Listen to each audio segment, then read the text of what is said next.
Landslide प्रभावित इलाके का दौरा करने ਲਈ हिमाचल के मुख्य मंत्री सुखविंदर सिंह सुक्खू पुजे। उन्होंने कहा कि हाल जानने के लिए आए हाँ, पहाड़ों के विच अजिहा होंदा रहिंदा है कि लैंडस्लाइडिंग होवे, क्योंकि पहाड़ों का सुभाव होंदा है, पर नैशनल हाईवे के तहत पहाड़ों की कटिंग करके अजिहा ही हादसे वापर रहे हैं।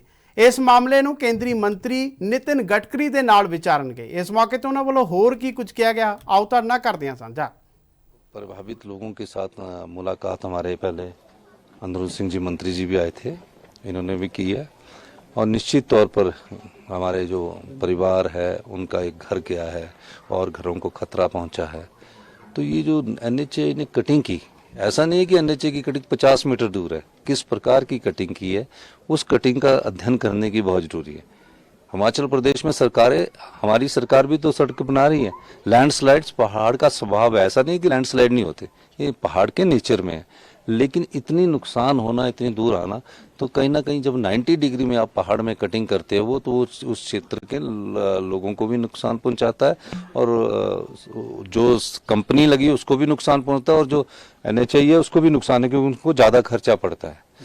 तो इस बारे में मैं बात माननीय मंत्री नितिन गडकरी जी से मैं दिल्ली जाकर करूंगा और निश्चित रूप से इस बात को उठाऊंगा कि इस प्रकार के से कटिंग नहीं होनी चाहिए। और मैं चाहूंगा कि बड़े बड़े कॉन्ट्रैक्टर जो आते हैं वो लोकल लोगों का सहारा लेकर आगे कार्य करेंगे तो उसका ज़्यादा बेनिफिट रहेगा।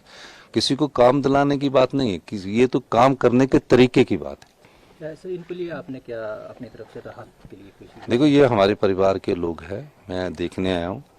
ये सिंगल लेडी है, 2 बेटियों के इनके परिवार। अभी हमने इनको कहा कि आप किराए पर 10,000 या 12,000 या 15,000 पर मकान लेते वो लीजिए। इनकी खुद की मेहनत की कमाई जिसमें इन्होंने एक घर बनाया। शिमला में एक ट्रेंड है, हमारा शिमला एक ऐसा शहरी क्षेत्र है जहाँ एक ट्रेंड है कि एक घर बनाकर अपने जीवन यापन तो करते हैं, लेकिन जो किराए के में रहकर भी उनका जीवन यापन चलता। तो निश्चित रूप से इनका तो एक अपना घर गया, इनकी जीविका का साधन भी चला गया, तो इनको नुकसान हुआ। हमारी सरकार इनके क्लेम के लिए एनएचए से बात करके पूरा क्लेम दिलाएगी, जितना इनका पैसा खर्च हो उस पैसे को दिलाएगी।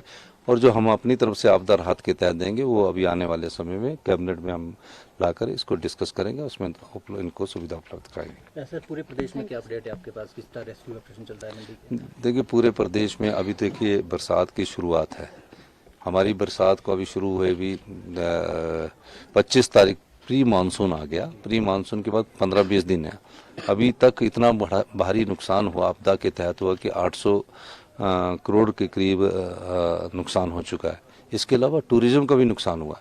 मुझे ये एक बात आपसे कहनी कि सोशल मीडिया में ऐसी चीज़ें भयंकर रूप से दिखा दी जाती है कि जिससे ऐसा लगता है कि पता नहीं हिमाचल प्रदेश में पूरा ऐसा हो गया। तबाही हुई है, इसमें कोई दो राय नहीं, लेकिन जो हमारे सिटीज़ है, हमारे जो सिटीज़ है उस सिटीज़ की तरफ कोई